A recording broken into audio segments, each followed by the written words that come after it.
요한계시록 6장 보겠습니다. 여기 계시록을 이렇게 쭉 보면은 조금 좀 특별한 것이 있는데, 여기 4장 한번 보십시오. 2일 후에라고 나와 있습니다. 그죠? 그 다음에 7장 보십시오. 2일 후에라고 기록합니다. 그래서 이 표현을 보면은 4장부터 6장까지는 한 번에 계시를 받았다고 볼 수 있죠. 그래서 이 4장 하나님께 예배드리고, 또 5장 어린 양 예수께 예배드리고 난 다음 6장 이 인심판까지는 어느 한 날, 어느 한 시간에 아마 이루어졌던 그 사건입니다. 그리고 이 7장부터는 또 다른 날에 또 이루어지는 일이죠. 제가 왜 이 말씀을 드리냐면은, 여기 6장에 어린 양이 7인 중에 하나를 떼십니다. 이게 뭐죠? 어린 양이 보좌에 앉으신 이로부터 그 두루마리를 딱 취하시죠. 그 취하시고 난 다음에 즉각적으로 집행하신다는 얘기입니다. 그러니까 이 두루마리를 취하시고 난 다음에 시일이 어느 정도 지나서 하는 것이 아니라, 두루마리를 취하시고 난 다음 그 자리에서 바로 떼십니다. 그래서 심판이 거기서부터 바로 시작이 된다는 것을 여기서 알 수 있죠. 근데 심판이 시작될 때 여기 6장 1절 잘 보세요. 그때 내가 들으니 네 생물 중에 하나가 우레소리같이 말하되 오라 말합니다. 이 말씀은 지금 모든 것이 이 우연적으로 막 기분 내키는 대로 하는 것이 아니라 철저한 완전한 계획하에, 마치 그 오케스트라가 연주하듯이 그 계획에 따라 지금 하나씩 진행된다는 얘기입니다. 그래서 이 마지막 때 이 하나님의 심판의 역사는 그냥 어떻게 하다 보니까 된 게 아닙니다. 하나님의 완전한 계획과 경륜 아래 이루어진다는 것이죠. 성도 여러분, 그래서 우리가 깨어 있어야 된다는 얘기입니다. 그래서 이 마지막 때 어떤 이상한 재앙이나 환란이 다가왔을 때 이것은 우연이 아니다라는 것을 영적으로 체득하기 바랍니다. 그리고 그 영적으로 하나님께 더 집중하기 바랍니다. 그랬을 때 우리가 가진 것을 빼앗기지 않을 수가 있어요. 우리가 가진 것, 우리 믿음을 빼앗기지 않을 수 있어요. 그냥 어떤 자연적인 재난이다라고 해버렸을 때는 우리가 가진 믿음을 놓아버릴 수 있어요. 왜? 믿음과 상관없이 해석해버리니까. 그죠? 말씀과 상관없이 현재 우리에게 닥친 재난을 내 인생 가운데 적용해버리니까 그냥 너무나도 쉽게 놔버립니다. 근데 그렇지 않고 이 모든 것이 하나님의 완전한 계획하에 이루어진다는 것을 내가 믿는다면은 어떠한 재앙과 환란이 있을 때 누구를 보게 되죠? 재난을 보는 것이 아니라 하나님을 보게 되죠. 그죠? 우리가 무슨 특별하게 무슨 권능을 입고 특별한 어떤 것을 받아가지고 주님을 보는 것이 아니라 깨어 있으면 돼요. 그리고 이 환란이 하나님으로부터 시작됐다는 것을 우리가 믿으면은 우리 믿음을 빼앗기지 않습니다. 지금 코로나19로 말미암아 우리 정신이 전부 다 나가버렸어요. 한 2년, 3년 가까이 이제 3년째 접어들었잖아요. 그래서 이 코로나19로 말미암아 막 바람을 쓰나미처럼 막 쏟아버리니까 정신을 잃어버렸어요. 특별히 교회가. 그래서 그냥 이건 자연적인 거야 라고 해서 거기에 자연적인 것에 대한 자연 재앙에 대한 대처 방법으로 계속해서 세상에 있는 사람들과 똑같이 행동하니까 하나님이 안 보이는 거죠. 하나님의 말씀이 일으켜지지 않는 거죠. 이미 하나님은 이미 주셨는데. 하나님을 보시기 바랍니다. 우리 잘 알잖아요.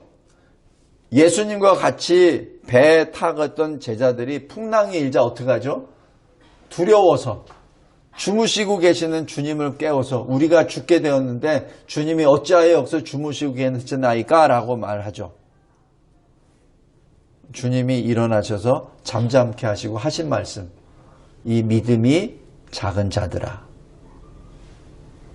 성도 여러분, 지금 이 코로나19 이걸로 끝난 거 아닙니다. 계속 더 큰 게 옵니다. 어떻게 하냐고요? 요한계시록 이렇게 나오잖아요. 요한계시록에 인이 있고 나팔이 있고 대접이 있습니다. 점점점 더 강해집니다. 우리들에게 임할 것은 점점 더 강해집니다. 하나님께서는 왜 이렇게 하시죠? 그 약해질 때일수록 더욱 믿음에 굳게 서란 얘기죠. 그래야 그 다음에도 이기고 그 다음에도 이기죠. 아마 처음부터 이 대접으로 들어가 버렸으면 다 나가버리죠. 지금 하나님께서는 그 환난 가운데서도 믿음을 끝까지 지키는 자를 원하십니다. 그 환난 가운데 회개하는 자를 원하십니다. 그래서 지금 계속해서 단계별로 이렇게 하시는 거죠. 우리 이 현상을 바라보았을 때 다시 한번 깨어있는 자 되기 바랍니다. 지식적으로 받지 말고 영으로 받기 바랍니다. 여기 먼저 네 말이 나오죠. 2절에 흰 말, 둘째 4절에 붉은 말, 그리고 5절에 검은 말, 그리고 8절에 청황색 말, 이렇게 세 개 말이 나옵니다. 첫 번째 이 흰 말은 승리, 성결을 의미한다고 하였습니다. 근데 제가 이 계시록을 쭉 강의하면서도 어제 이렇게 좀 특별한 의미를 또 받았어요. 2절에 보면은 그 탄자가 활을 가졌다라고 합니다. 머리에는 투구가 아니라 면류관을 씁니다. 그죠? 잘 생각해 보세요. 말을 타고 지금 이 활을 가지고 활 쏘는 사람이 머리에 면류관을 썼다고 하면 이게 안 맞죠? 면류관을 쓰면 안 되죠. 면류관은 말 이렇게 타다 보면 빠져버려요. 활을 쏘다가 잘못하면은 면류관이 떨어집니다. 다시 얘기해서 전쟁터에 어울리지 않는 복장입니다. 근데 면류관이 이 얘기는 뭐죠? 전쟁이 아니란 얘기입니다. 전쟁이 아니란 얘기입니다. 하나님의 절대 주권적인 구원의 역사요, 심판의 역사입니다. 근데 여기 특별히 2절에 활을 가졌다라고 했습니다. 활을 쏘면 어떻게 되죠? 누가 맞겠죠. 그죠? 근데 그 맞는 사람이 무엇으로 맞죠? 여기서는 구원의 활입니다. 구원의 활입니다. 복음의 화살을 당겨서 복음으로 그 죽은 심장, 돌같이 뛰지 않는 심장을 맞췄을 때 그 심장이 뛰는 심장으로 바뀌죠. 그래서 이 2절에 이 흰 말을 탄 자는 바로 구원의 생명을 주는 그 역사입니다. 반면에 19장 한번 보세요. 요한계시록 19장.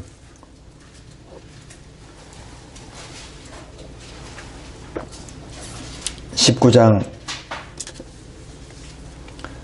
15절 보십시오. 그의 입에서 예리한 검이 나오니 그것으로 만국을 치겠고, 그죠? 이게 뭐죠? 심판의 검입니다. 이 심판의 검을 휘두르는 분은 11절 보십시오. 또 내가 하늘이 열린 것을 보니 보라, 백마와 그것을 탄 자가 있으니 그 이름은 충신과 진실이라. 그가 공의로 심판하며 싸우더라. 12절 그 눈은 불꽃 같고 그 머리에는 많은 관들이 있고 또 이름 쓴 것 하나가 있으니 자기밖에 아는 자가 없고. 13절 또 그가 피 뿌린 옷을 입었는데 그 이름은 하나님의 말씀이라 칭하더라. 바로 예수님이십니다. 이 19장에 이 계시하시는 예수님은 입에서 예리한 검이 나온다고 합니다. 그것은 심판의 검입니다. 그러니까 그 창조하실 때 주신 그 말씀이 이제 마지막 때 되면 그 말씀이 검이 되어서 심판으로 되죠. 16절 그 옷과 그 다리에 이름을 쓴 것이 있으니 만왕의 왕이요 만주의 주라 하였더라. 바로 예수님을 말씀합니다. 그런데 여기 6장 2절에 보면은 그 탄자가 활을 가졌다라는 얘기입니다. 복음의 화살입니다. 여기 설교약을 보시기 바랍니다. 그래서 그 흰 말을 탄 자가 활을 가지고 쏩니다. 그랬을 때 이기고 또 이기려고 하더라는 얘기죠. 그때까지도 아직 복음을 받지 못한 자들을 그 돌 같은 심장을 향하여 화살을 하나씩 쏘아서 이겨내죠. 바로 구원의 역사를 의미합니다. 그리고 이 흰 말을 탄 자가 누구냐? 그리스도라고 보는 성경학자도 있고 또 그리스도의 복음을 든 주의 사자라고 또 복음을 전하는 자라고도 보기도 합니다. 그 다음에 두 번째, 둘째인을 떼실 때 붉은 말이 나옵니다. 여기 붉은 말은 피를 의미합니다. 여기 근데 이 피를 말하는데 어떤 피냐면은 4절 후반부에 보십시오. 서로 죽이게 하고 큰 칼을 받았다. 바로 전쟁의 심판입니다. 근데 왜 전쟁이 일어나죠? 화평이 사라지니까. 이게 마태복음 24장 7절부터 12절 보면은 사람의 마음에 사랑이 식어간다라는 표현이 있습니다. 그리고 서로 싸웁니다. 사람들이 서로 죽이는 전쟁의 심판이죠. 성도 여러분, 지금 잘 생각해 보세요. 지금 이 흰 말과 붉은 말 지금 일어나고 있어요. 지금 일어나고 있습니다. 세 번째, 셋째 인을 뗍니다. 검은 말이 나옵니다. 여기서 이 검은 말은 기근을 의미합니다. 그래서 여기 6절에 보면은 한 데나리온에 밀 한 대라고 합니다. 여기서 1데나리온은 당시 그 로마 시대 군인의 하루 일당입니다. 그러니까 그냥 현재 우리나라 이 시세로 하면은 노동자 한 10만 원, 15만 원, 그 정도. 그냥 하루 그냥 물론 이제 고급 노동자 같은 경우는 더 많이 받겠지만은 가장 이제 밑을 기준으로 했을 때 그럼 10만 원에서 15만 원이 밀 한 대 값입니다. 굉장히 비싼 거예요. 그죠? 이게 뭐죠? 식량난입니다. 지금 식량난을 예고하는 사인들이 계속 나오죠. 그 다음에 7절에서 8절 넷째 인입니다. 청황색 말이 나온다라고 얘기해서 그 탄자의 이름은 사망이다라고 기록합니다. 근데 여기 헬라어의 이 원어로 보면은 이 사망이라는 이 단어와 이 역병하고 비슷합니다. 그래서 여기 순서대로 보면은 전쟁, 기근, 그죠? 그 다음에는 전염병입니다. 이 전염병으로 인하여 사람들이 죽어갑니다. 이러한 일들은 전에 다윗이 하나님 앞에 죄를 짓죠. 그래서 자기 군사력을 파악하기 위해서 인구조사를 하죠. 그때 하나님 앞에 잘못했습니다 회개했을 때 하나님이 선지자를 통해서 주신 세 가지 옵션, 기근, 전쟁, 전염병이죠. 그 중에 전염병을 택하죠. 그래서 이 세 가지는 이 하나님의 백성 앞에 하나님께서 징계하시거나 또 이 세상을 심판하실 때 주시는 그 방법이라고도 합니다. 여기 에스겔서 한번 보시겠습니다. 구약 에스겔 14장 보겠습니다.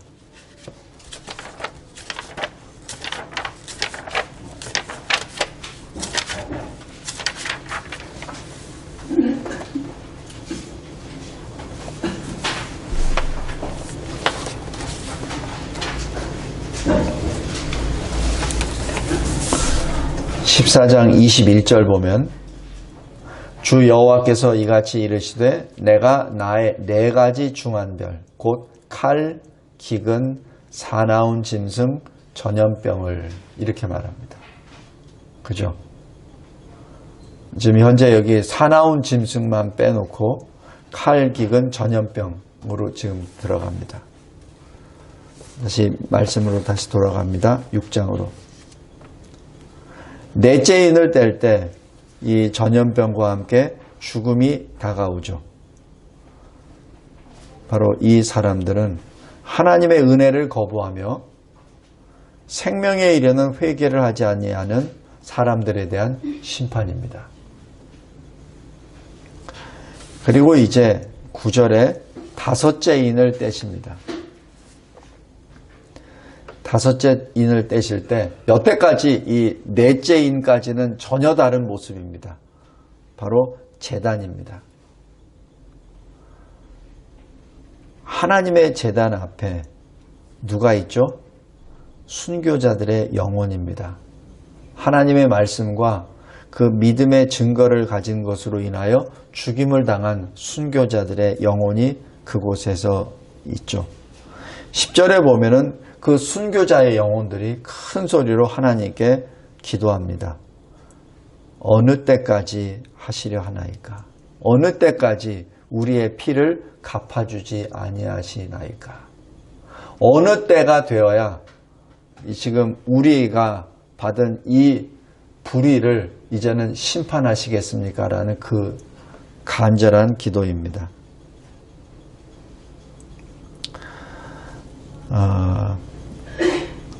오늘 여기 이 말씀을 보면서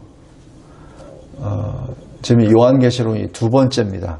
그러니까 혹시 제가 좀 이렇게 도약을 한 거 있으면 전번 거를 틀어보시면 나와요. 그래서 중복하지 않기 위해서 이렇게 하는 겁니다. 왜 하나님께서는 인을 떼실 때 왜 이것을 계시하셨을까? 그게 좀 궁금하더라고요. 네 번째까지는 전부 다 그 심판의 순서대로 다 내려가는데 왜 하필 다섯째 인에 순교자의 영혼, 특별히 제단 아래에 있는 순교자의 영혼들의 기도가 왜 기록되어 있을까라는 것을 묵상해 봤습니다. 크가지 두 가지로 봤습니다. 하나님은 교회가 부르짖을 때까지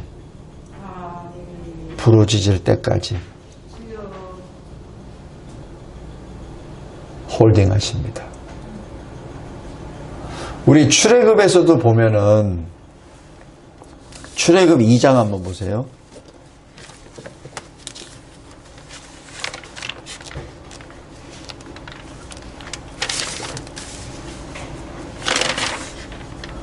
출애굽 2장 23절부터 25절까지입니다.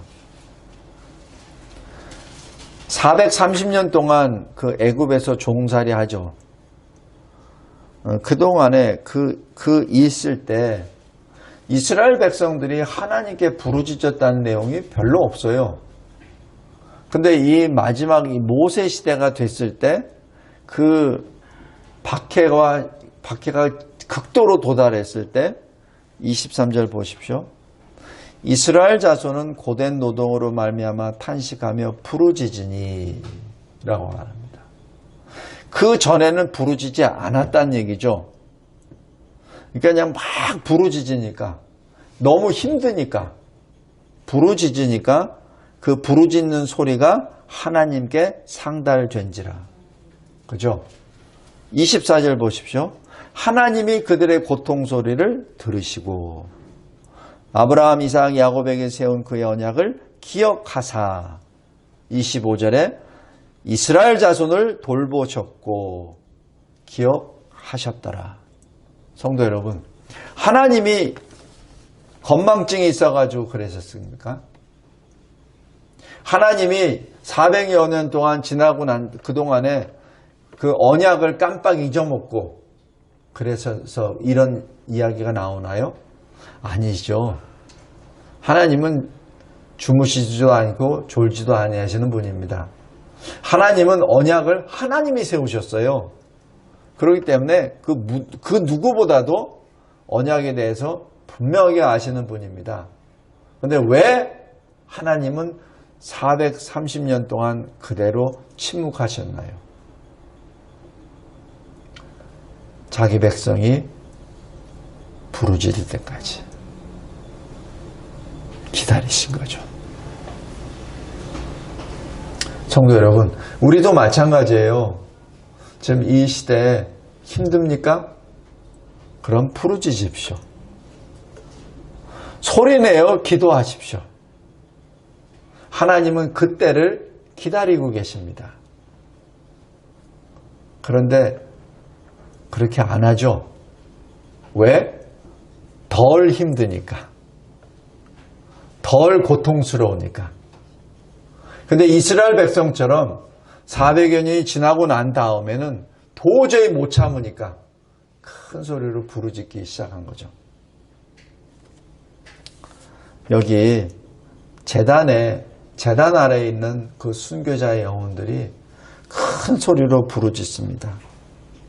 거룩하고 참되신 대주제여, 땅에 거하는 자들을 심판하여 우리 피를 갚아주지 아니하시기를 어느 때까지 하시려 하나이까. 지금 하나님은 바로 이 때를 계속해서 기다리고 계신 거죠. 이 땅에 있는 교회들이 하나님 앞에 깨어 부르짖으며 기도하는 그 때를 기다리고 계십니다. 그래서 이 다섯째 인에 이 계시를 보여주신 것이 아닌가 봅니다. 그리고 또 하나는 하나님의 때가 있어요.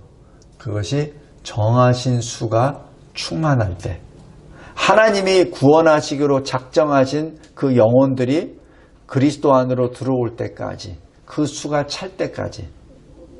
그것이 여기 11절입니다.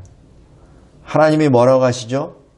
흰 두루마기를 그들에게 가까이 주시며 아직 잠시 동안 쉬되 그들의 동무 종들과 형제들도 자기처럼 죽임을 당하여 그 수가 차기까지 하라 하시더라 라고 말씀합니다. 이 15장 16절 보면 하나님이 아브라함에게 미리 다 말씀해 주세요. 13절에 400년 동안 네 자손을 괴롭히리라. 그러면서 16절 보면은 내 자손은 4대 만에 이 땅으로 돌아오리니 이는 아모리 족속의 죄악이 아직 가득 차지 아니함이니라. 지금 하나님께서 왜 400여 년을 기다리셨냐면 아직 이 가나안 땅에 가나안 족속들, 아모리 족속입니다. 그 족속들의 아직 죄악이 아직 끝까지 달하지 않았기 때문에 그렇습니다. 왜 노아의 홍수가 그 창세기 6장에 있죠? 그 창세기 6장에 그 땅에 있는 모든 사람들이 생각하고 말하고 행동하는 것이 다 하나님을 우습게 알고 그리고 악한 것만 계획합니다. 그러자 하나님이 그 때가 되어 노아의 심판을 내리시죠. 여기 마찬가지입니다. 출애굽에서도 마찬가지예요. 그 아모리 족속의 그 죄악이 완전히 관영할 때까지, 참으십니다. 마지막 때도 마찬가지입니다. 이 죄악이 완전히 찰 때까지. 우리는 하나님의 커다란 그 계획 한 부분에 우리는 존재하죠. 그러니까 우리는 잘 몰라요. 근데 하나님 편에서 봤을 때는 전체를 보십니다. 그래서 이 지구상에 그 죄악이 완전히 관영하게 됐는지, 그 다음에 하나님의 백성들이 그 죄악 가운데 부르짖고 있는지, 그리고 구원받을 자의 수가 찼는지, 그것을 보고 계시죠. 성도 여러분, 이것이 하나님의 전체 섭리입니다. 그리고 구원과 심판의 전체 역사입니다. 왜 요한계시록을 우리에게 이렇게 보여주셨죠? 전체를 보란 얘기입니다. 그냥 어떤 한 부분만 보고 거기에 대해서 두려워 떨지 말고 전체를 보란 얘기죠. 하나님의 눈을 우리에게 주신 겁니다. 그 눈을 보고 마지막 때를 이겨내가라는 얘기죠. 그냥 내가 큰 그림 중에 어느 대한민국 그 밑쪽에 남한의 어느 그쪽 서울에 한 존재하는 사람으로 보지 말고 이 그림 전체를 바라보는 하나님의 눈으로 보란 얘기죠. 그랬을 때는 어떻게 되죠? 우리가 이겨낼 수가 있죠. 제가 왜 이런 말씀을 드리냐면은 요한계시록을 해석하는 데 있어서 참으로 여러 가지 이 해석들이 참 많아요. 사람들마다 다 틀리고 다 틀립니다.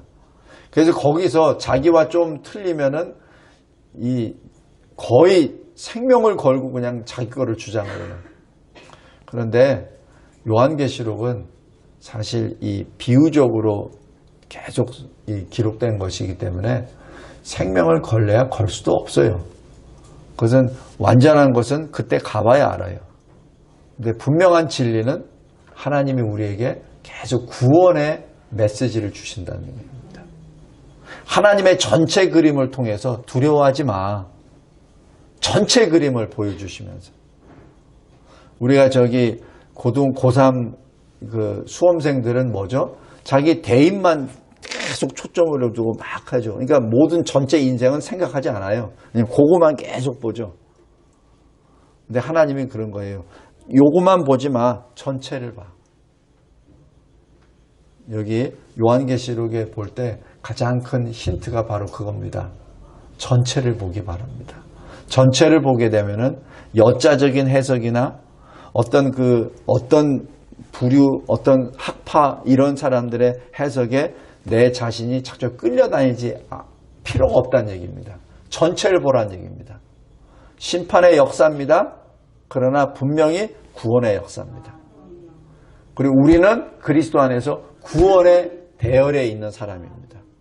거기에 항상 기쁨과 감사로 함께 찬양하며 이 마지막 때를 통과하라고 주신 것이지, 두려워 떨어서 이 사람 저 사람의 말에 휩쓸려 가지고 어떻게 할까 좌지우지하면서 가라는 얘기가 절대 아닙니다. 하나님은 그런 하나님이 아니세요. 하나님이 우리에게 말씀을 주실 때는 확신을 주기 위해서 하나님의 사람이니까 너는 걱정하지 마. 그리고 이 말씀 붙잡고 세상이 변화되는 걸 봤을 때 내가 지금 현재 어디에 와 있구나 라는 것을 깨닫고 늘 하나님께 붙어 있어 라고 주시는 것이 요한계시록입니다. 너무는 작은 것 가지고 흔들리지 말기 바랍니다. 마지막 하나는 마지막 때 세상 사람들은 어떻게 하느냐? 15절, 16절, 17절입니다. 많은 사람들이 굴과 산의 바위 틈으로 들어갑니다. 그리고 산과 바위에게 말하죠. 우리 위에 떨어져서 하나님 아버지와 어린 양 예수 그리스도의 그 진노의 심판에 우리를 좀 막아줘. 이런 얘기죠. 제가 잠깐 뭘 보니까 어느 나라에 이 밑에 완전히 몇십 미터를 땅으로 파가지고 핵이 터져도 괜찮을 만큼 거기다 비상식량을 몇 년치를 넣어서 흔들리지도 않는, 그래서 거기 한번 가입하는데 돈 되게 많이 든다고 그러더라고요. 사실 그런 하나님의 심판 앞에 그런 것이 의미가 없다는 것을 다시 한번 강조합니다. 성도 여러분, 그런데 분명한 것은 세상 사람들이 다 알아요. 보좌와 어린 양의 진노의 심판이란 거 알아요. 그리고 17절 잘 보십시오. 누가 능히 서리요? 다 압니다. 그런데 회개를 안 해요. 그것이 현재 이 상태입니다. 말씀을 맺겠습니다. 이 부분에 대해서는 좀 더 다음 주에 다시 또 보강하겠습니다. 말씀을 맺겠습니다. 회개와 후회는 다릅니다. 후회는 내가 뭘 잘못했어 라고 해서 그것을 좀 자기 스스로 자각하죠. 그런데 후회의 종착역은 납니다. 근데 회개는 내가 잘못했어. 근데 그 종착역은 하나님입니다. 그게 달라요. 그래서 믿지 않는 자도 후회 많이 해요. 내가 뭘 잘못했지. 후회 얼마나 많이 합니까? 근데 종착역은 나예요. 그러니까 내가 이렇게 해야지. 그게 후회입니다. 그다음 회개는 내가 잘못했지, 뭐 했지. 그러니까 어떻게? 하나님께로 가야지. 그게 회개입니다. 이 마지막 때는 후회가 아니라 회개하는 자가 되어야 됩니다. 지금 이 요한계시록이 우리에게 주신 것은 하나님의 전체 그림을 보여주시면서 너의 위치가 어디 있는지 보고 하나님께 돌아오라는 얘기입니다. 아무리 힘이 세도, 아무리 재력이 많아도, 그래서 아무리 완벽한 무슨 그 요새 같은 시설을 만들었다 하더라도 너는 안 돼. 너는 안 돼. 그러니 전능하신 하나님께 돌아와. 지금 끊임없이 계속해서 말씀합니다. 왜 회개하지 아니하고 자기 식대로 자기 원하는 대로 피하는 자들을 왜 여기다 기록하셨죠? 그렇게 하지 말라고. 하나님께 돌아오라고. 성도 여러분, 여기 설교약 마지막 부분 다시 한번 잘 기억하시기 바랍니다. 왜 하나님은 요한계시록을 통하여 마지막 심판을 우리에게 보여주십니까? 믿음을 위해서. 그 믿음으로 우리가 살기 때문에 믿음을 위해 주시기 위함입니다. 두려움이 아니라 믿음을 주시기 위해서. 그리고 결론은 뭐죠? 마지막 때 악인은 심판의 자리에, 의인은 구원의 자리에 서게 됩니다. 그래서 요한계시록 마지막 끝부분에 마라나타가 들어가죠. 오 주 예수여 어서 오시옵소서. 왜냐하면 그때가 우리 구원의 완성이 이루어지는 때이기 때문에 그렇습니다. 두려워하지 말기 바랍니다. 오히려 기쁨으로 주를 기다립시다. 하나님 아버지 감사하고 감사합니다. 첫 번째 이 인심판의 그 놀라운 계시를 우리들에게 주심에 감사합니다.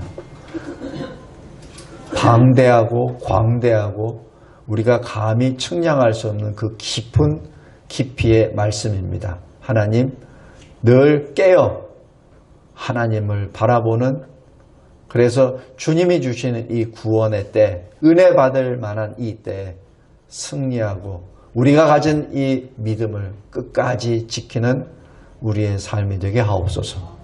예수 그리스도의 이름으로 기도드리옵나이다. 아멘.